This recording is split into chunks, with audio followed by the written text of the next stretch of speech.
keys hit my sister's palm with a bright, traitorous jingle. "Congratulations, Savannah," my mother said, voice glowing. "Your first apartment." We were in Unit 3B of a newly renovated brick building in Columbus, Ohio, sun pooling on oak floors I'd sanded myself, a wall I'd painted the color of early morning plants I'd coaxed back from brown. A satin ribbon still looped the door handle like a joke I hadn't been told. Savannah, 2 years younger, Instagram warm smile, twirled the key ring like a charm bracelet and blew me a kiss. "Try not to make this weird, Mira," my dad said, hands in his worn Buckeyes hoodie. "Family helps family. You can stay with us until you figure things out. My name is Mira Collins. I'm 29, an interior designer who makes empty spaces feel like forgiven mistakes. I grew up in a small ranch house on the west side with a mom who saved coupons like confetti and a dad who believed favors were a currency you never stopped collecting. Savannah, saved to everyone, was always the sunshine. I was the scaffolding. She floated. I held. The betrayal didn't come like a slap. It came with cupcakes. Housewarming. Save sang, breezing past me with a bakery box, already narrating for her phone. "You guys, I can't believe this is mine." Mine. The word hit like a stumble in the dark. We were 6 weeks past closing. I had found this place, negotiated the price, and watched the Franklin County recorder stamp the deed. I had patched drywall, rerouted a clumsy light switch, and driven 4 counties to find a vintage brass mailbox that made the entry sing. I had paid the last of the escrow fees with a check that shook slightly in my hand, and the deed, the document that decides what's true, had ended with my name. But here my parents were, handing over keys like the end credits of a movie I'd missed. "We'll transfer utilities," Mom said, already scrolling. "Your landlord's so reasonable," she added, nodding at me like I was a friendly neighbor, not the person who had bled to buy it. I stared at Save's grin, the way she filmed the kitchen I'd installed, and felt something old and heavy shift inside my chest. Not break. Shift like a safe door finally turning. "Where's the lease?" I asked quietly. Mom's smile dimmed. Dad cleared his throat. "It's family, Mira. We don't need paperwork." Save leaned her head on Dad's shoulder. "Mira doesn't mind. She knows I've had a rough year." Rough year meant the boutique in Cincinnati that had "wasn't my fault" written all over it and the credit cards that overflowed like bad sinks. Rough year meant my mom whispering about helping Save get on her feet while hinting that I could wait on my life. Rough year didn't mean this. I looked at the front door, at the ribbon. "Funny thing about apartments," I said, gentle as I could. "They come with deeds." I let the word hang. "And obligations." Dad's smile went paternal and thin. "You're not really going to make this a thing, are you?" Kettle on the new stove clicked and sighed. Through the window, I could see the HOA bulletin board in the courtyard with its neat warnings about quiet hours and parking. I thought about the binder in my canvas tote, the settlement statement, the paid property tax receipt, the stamped warranty deed with Mira Collins in bold, the email from my lender, the HOA's owner portal with my login. "Save," I said, keeping my voice steady. "Where did you get those keys?" She lifted the ring. "From Mom." She giggled. "Dad said you left them at home." I hadn't. Mom waved a hand. "I stopped by your place yesterday to drop off a casserole and found them in that little dish by the door. You never locked that top bolt." My fingers went cold. Not because of the keys. Because of the casual in her voice, the way she walked through my boundaries like they were air. "Tonight's the content shoot," Save chirped. "Unboxing, pantry organization, that kind of thing. I already posted a teaser." "Content," Dad repeated fondly, as if it were a sacrament. "It's going to be great for your brand, kiddo." "Whose brand?" I asked, and my voice wasn't gentle anymore. Save's phone chimed. "Barbecue at 6, she said, reading. "The neighbors are excited to meet the new owner." "Owner," I repeated. She tilted her head. "Don't be like this, Mir." I looked down at my tote. The deed's clean edges pressed against canvas.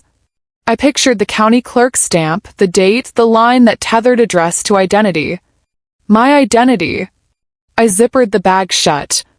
I'm not being like anything, I said. I'm being the owner. Dad laughed, short and sharp. Everything we have is family property. Then it shouldn't matter whose name is on the deed, I said softly. I set my tote on the counter, slid the deed out, and placed it next to the cupcakes. Save leaned in, still smiling, until she saw the bold block letters. Color left her face like a tide going out. Wait, she said. What is this? I wasn't born suspicious. I was born useful. In our house, love had a shape. It looked like my dad's worn wallet and my mom's color-coded calendar. It sounded like we do what we have to. We were middle American and middle everything. Friday night pizza when the mortgage was calm, thrift store school clothes, a backyard fire pit made from scavenged bricks. It wasn't a bad life, it was a careful one. But careful turned into control in 1,000 small ways. Growing up, I learned that Savannah's messes were adventures and mine were mistakes. She experimented with pink hair. I embarrassed us by getting paint on my shoes. She borrowed my tops. I stole her charger. When my art teacher nominated me for a summer program in Cleveland, Dad said, "That's cute, but we have bills." When Save wanted to try a cheer camp in Dayton, Mom said, "We'll make it work," and we did. Criticism began like weather. Smile more, Mira. Say yes sometimes. You're too serious. When I found interior design, function, color, empathy living together, our guidance counselor called it decorating. Dad said, "You'll make nice apartments for people who can actually afford them." I swallowed 100 comebacks until swallowing became a habit. I worked through college at Target and a downtown staging company, saved tips in a chip jar, and built a portfolio of rooms that looked like they forgave you for living in them. Through graduation, I rented a studio in Grandview Heights and said yes to every client, from bachelor pads with beer-stained carpet to nurseries for women who cried happy tears when the dimmer worked. Save ping-ponged, community college to a boutique assistant job to a brand rep role that was mostly posing in borrowed clothes. When she moved back home after the boutique folded, Mom turned my old room into Savannah's dressing room. "Just until she gets back on her feet," she said, stepping over my boxes. I kept my head down and built. I learned how escrow really works, how inspection contingencies save you from roofs that lie, how HOAs carry teeth under their smiles. I toured foreclosures and learned to smell mold and bad debt. I started hunting for a place I could buy alone, not because I wanted to be alone, but because I wanted something that didn't require anyone else's permission. When I found 3B, tall windows, Southern Light, HOA that actually enforced quiet hours, I felt the click. The seller wanted quick closing. My lender said we could thread the needle. I moved money. I begged the appraiser to be punctual. I brought coffee to the title officer. The day we closed, I drove to the Franklin County Recorder's office and watched them stamp the deed. I traced the raised seal with my thumb like a pilgrim touching a relic. Mira E. Collins, owner. I told my parents I'd bought a place. Mom said, "That's so grown up." Dad said, "What did you pay?" Save said nothing and filmed my kitchen light for Instagram. "You can stay with us while you get settled," Mom added. Why waste money on movers? They showed up the next day with my childhood dresser and opinions about where I should put my bed. I reminded myself they were excited. I swallowed. I swallowed again. Then little things went missing. Their keys. A roll of checks. A notepad where I'd scribbled my HOA portal password. I thought I was misplacing them. I told myself to breathe. I changed the HOA password and turned on two-factor authentication. Critiques became instructions. "Don't spend money on custom blinds," Dad said, palming my window samples. "Just get the cheap ones." "You shouldn't live alone," Mom said. "It's not safe." "Save could stay with you a few months," Dad added, casual as weather. "Keep an eye on things." "No," I said. It startled me how strange that word sounded in my mouth. "It's not a match." Mom's smile was gentle and tight. You never think of family, Mira. It's always you. 2 weeks later, I came by with a bag of light bulbs and found Save filming in my empty living room. She winked at the camera, called the space my apartment, and panned across the blank wall like it was a horizon. Keys glittered on the counter. I lifted them, confused, and texted Mom. Did you give Save my keys? Her bubbles pulsed.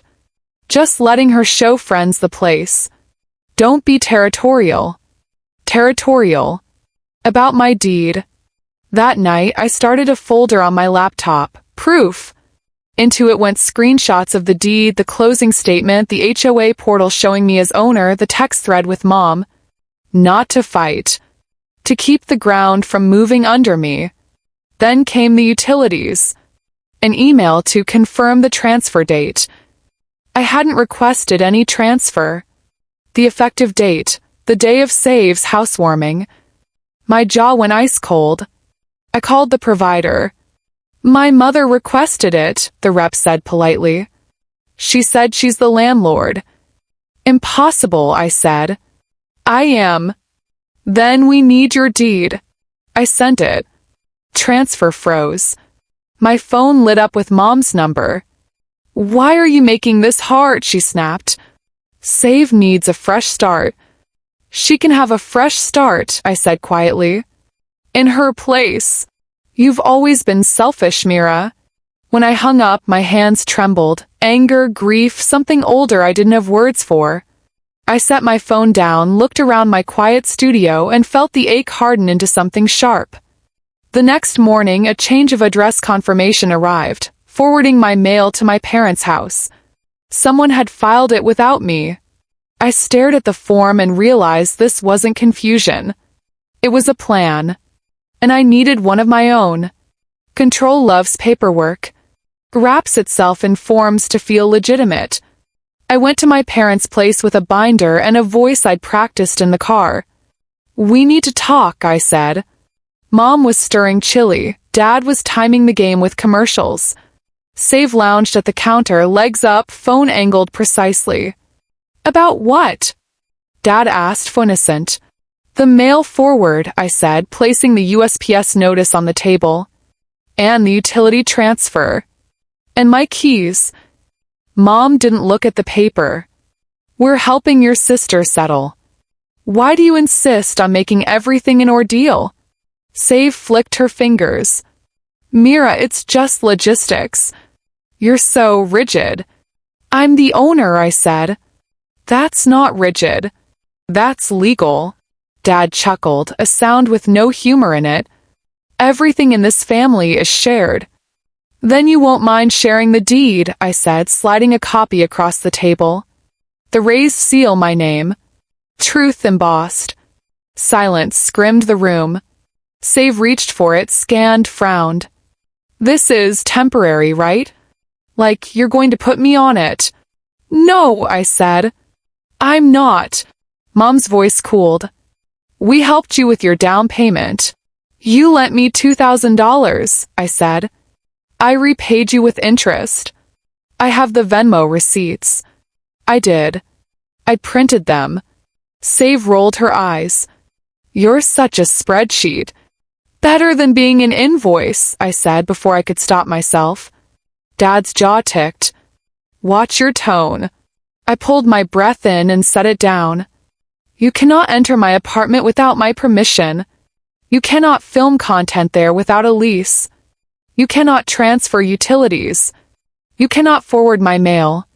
If you try, I will stop it. Save's phone chimed. People are already RSVPing for tonight, she said. I told them 6. We're doing a live. What you're doing, I said, is violating HOA policy and trespassing. Mom scoffed. We've been on that HOA board longer than you've been paying taxes. That was true. It also didn't matter. Vice President Maria Ramirez liked me. She liked quiet hours more. I texted her emergency, unauthorized occupancy and event in 3B. Owner equals me. Need support tonight. She responded with a thumbs up and board walkthrough at 6:15. I'll bring the binder. I left my parents' house feeling like I had swallowed a brick. In the parking lot, a text buzzed from a blocked number. You think a deed makes you better than us? Watch me take your pretty little place and make it mine. No signature. Didn't need one. I forwarded the text to Ashley Parker, a property attorney a staging client had recommended, and asked for a consult. She replied within minutes. Document everything. Do not confront alone. If they enter, call CPD for a civil standby and film. Meet me at 5 outside the building. I spent the afternoon making copies. Deed. Closing statement. HOA rules. A notice to cease and desist unauthorized entry, which Ashley had drafted in stunning surgical prose.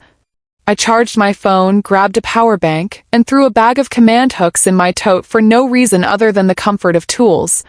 At 5, I met Ashley, early 30s, precise haircut, sensible boots, on the sidewalk. You okay? She asked. No, I said. But I'm ready. Good, she said. Ready wins. We rode the elevator with 2 neighbors I recognized from the courtyard. Ethan from 2A, quiet, nice to stray cats, and Mrs. Green from 4C, retired teacher, eyes that miss nothing. They both said hello, the kind of Midwest hello that carries casseroles and gossip. Carriage stopped at 3. We stepped into a hallway that smelled like fresh paint and anticipation. Music pulsed from 3B. Laughter leaked under the door. Ashley looked at me. This is your home, she said. Let's go knock. I raised my hand. Before my knuckles touched wood, the door swung open. Save's glow hit me like a camera flash. Mira, she trilled, shoving her phone toward my face. You came. Say hi to my followers. Behind her, strangers leaned on my counters. A ring light sparkled in the reflection on my stainless fridge, and someone had taped a balloon arch to a wall I had painted with the exact roller strokes I could still feel in my shoulder. On the island sat the cupcakes, now staged. And next to them my deed, the copy I'd left earlier, crumpled. My mom appeared at Save's shoulder, cheeks flushed, holding a stack of plastic cups. Dad hovered in the living room, inspecting my new rug with a frown, a beer bottle sweating in his hand. Housewarming. Mom sang. Don't be weird. Ashley stepped forward, voice like a tuning fork finding true. I'm attorney Ashley Parker, representing Ms. Collins. This event is unauthorized. Everyone who is not the owner or an invitee of the owner needs to leave. Owner? Dad sneered. We're her parents. That's not a legal category, Ashley said mildly. The elevator dinged. The doors slid open. Maria Ramirez from the HOA stepped out with a clipboard, 2 board members in tow, and the building manager behind her. Evening, she said. We're here for the walkthrough. She glanced at the crowded room and then at me. Ms. Collins, would you like to call this meeting to order? If you want to beat chaos, give it an agenda. Maria took in the ring light, the balloon arch, the uninvited bodies. The building manager, Todd, pointed silently at the posted quiet hours sign as if it could speak for us. Ashley handed Maria copies of the HOA rules with relevant sections highlighted. I set the deed on the island like a gavel. Good evening, I said, and my voice surprised me by not shaking. I'm Mira Collins, owner of 3B. This is an unauthorized gathering. Guests not invited by the owner are asked to leave immediately. Save laughed, high and brittle. You're being insane. Mom, tell her. Mom folded her arms. This is family business. Maria's smile was courteous and carnivorous. Everything that happens in common walls is HOA business. She clicked her pen. Violation 1, unauthorized event without notice. Violation 2, filming commercial content in common view without prior approval. Violation 3, occupancy by non-owner without lease on file. Ashley slid an envelope from her bag and placed it in front of my mother. This is a cease and desist regarding unauthorized entry and interference with Ms. Collins's property. Service is hereby affected. She turned to Save. And this is a notice to vacate for any personal items you placed or stored here. You have no tenancy. You will not be returning. Dad barked a laugh. You can't evict family. We're not evicting, Ashley said. We're stopping a trespass. Murmurs rippled. Someone near the door tugged at a friend's sleeve. Couple slipped out, embarrassment flushing their faces. Todd stepped forward, voice calm from years of middle-of-the-night leak calls. Folks, if you were invited by the owner, you can stay. If not, you need to clear the hall. Save's eyes glittered with tears she could turn on like sconces. Mira, she said, voice dropping into private sister territory, please. I already lined up sponsors. I told people this was mine. Help me for once. The old reflex rose, rescue, smooth swallow. I looked at the wall I'd painted, the floor I'd sanded, the mail slot that clicked like a tiny heart. I pictured my down payment, my escrow, the cup of cheap coffee on the title company's lobby table the day I signed 37 times to buy this space with money I had earned cleaning up other people's messes. I thought of the mail forward, the utility transfer, the word territorial said like a slur. I am helping you, I said. By telling you no. Dad took a step toward me, jaw hard. Don't talk to your sister like that.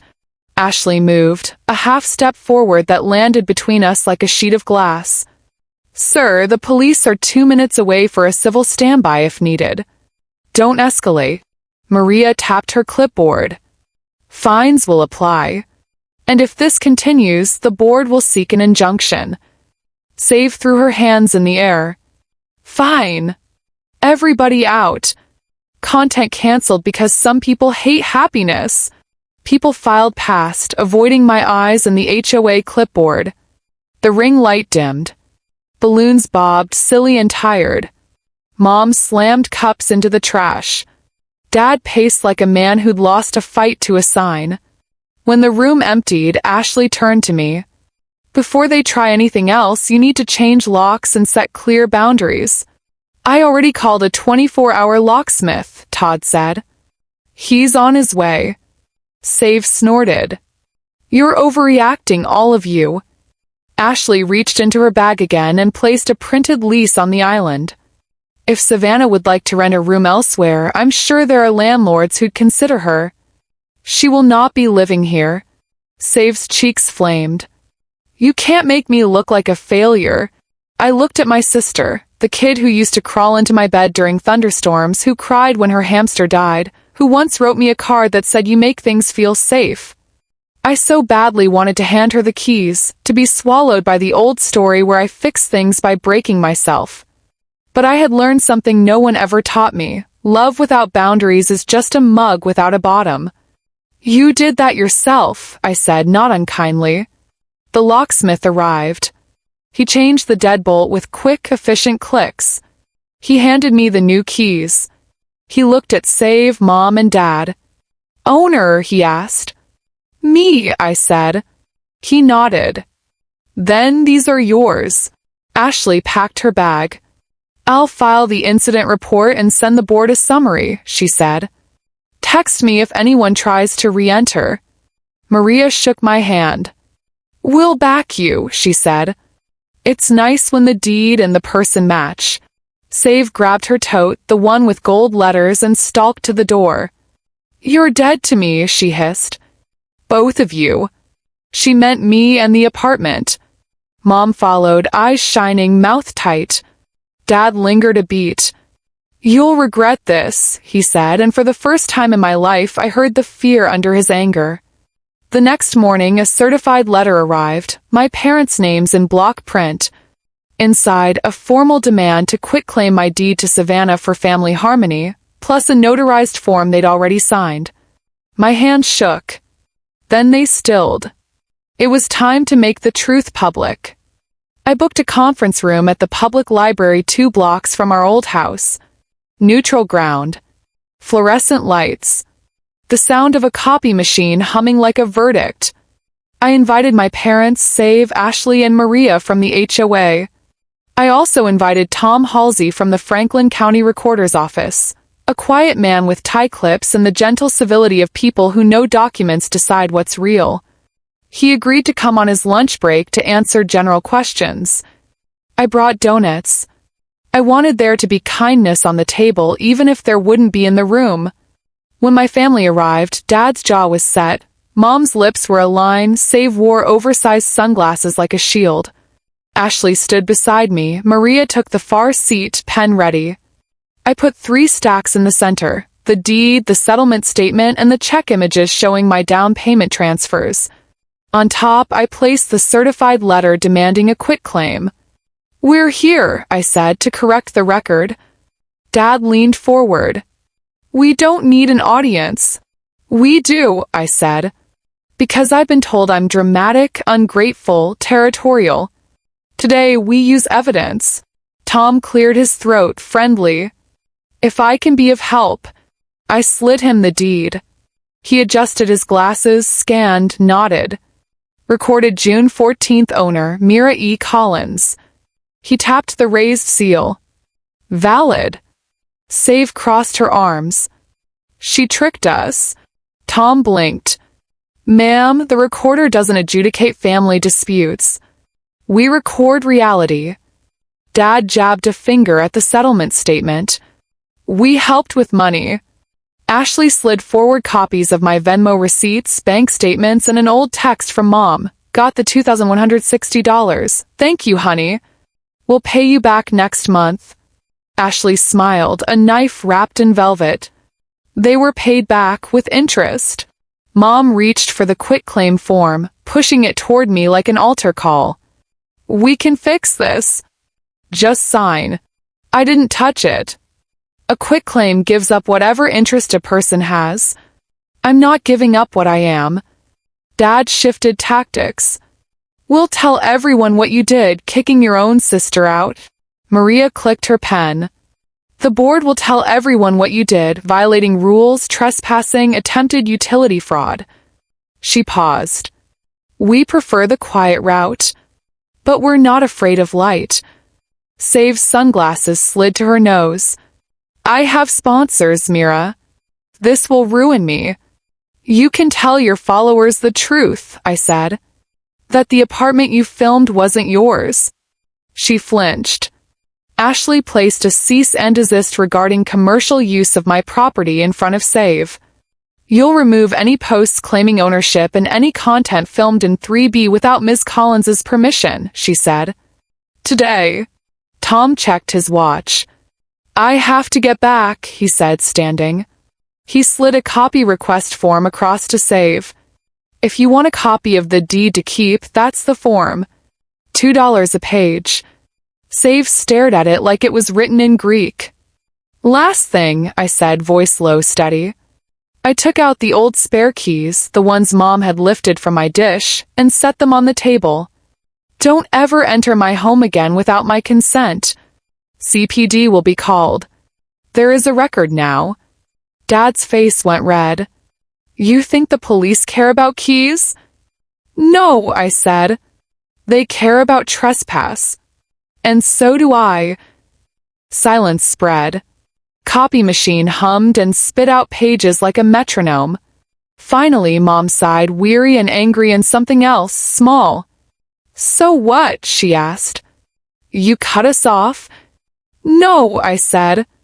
"I keep my door locked. That's all." Save rose abruptly, chair scraping, and stormed out. Dad followed, muttering. Mom paused at the door, swallowed, and didn't look back. Ashley squeezed my shoulder. "You did that perfectly." Maria signed the violation summary. "The board will formally warn them. If it happens again, fines triple." I packed the documents, hands steady.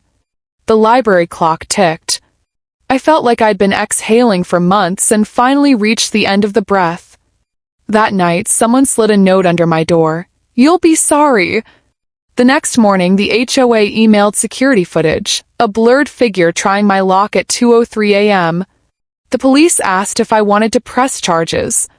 I opened my mouth, closed it, and said, "Yes." The officer was kind. He watched the clip twice, slowed the frames, and nodded. "We know this car," he said. "We'll make contact." I sent him the timeline, the cease and desist, the HOA violation report, and screenshots of the threatening text. Paper doesn't heal wounds. Builds fences around them. Word ran faster than mail. Neighbors whispered. Church ladies paused longer at Mom's pew. Dad's bowling league lost a sponsor after someone posted the HOA's public minutes summarizing the unauthorized occupancy incident. Save posted a carefully lit Instagram story about toxic people and gaslighters. Comments turned. A girl from high school wrote, "Didn't you tell everyone it was yours?" Another, "So you trespassed?" Save turned off replies. Police called with an update. A warning issued. Copy of the trespass notice served. Further attempts will result in arrest, the officer said. His voice left no room for storytelling. The HOA levied fines, real dollars, not moral lessons. When they arrived in my parents' mailbox, Dad called me, indignant, demanding I fix it. I told him to call Maria. He hung up. At work, something strange and golden happened. Client referred 2 friends. Then Ethan from 2A asked me to rework his tiny living room. "I saw what you did," he said shyly. "You make spaces feel safe." Mrs. Green from 4C brought me a lemon loaf and slid a hand-drawn card under my door that read, "Welcome home." Save tried one last trick, a GoFundMe painting her as a victim of housing theft. Stumbled. People aren't as gullible as fear tells you. Someone linked the recorder's database with my deed. Donations dried to a trickle. Page vanished. Thanksgiving, my parents held firm. No apology, just a seat offered with conditions. "Don't talk about the apartment," Mom texted. "Don't make it awkward." I brought rolls, set them on the table, and left before the prayer. On the drive home, the city glowed the way Midwestern cities do, soft, earnest, forgiving. I realized I didn't need them to be different to be okay.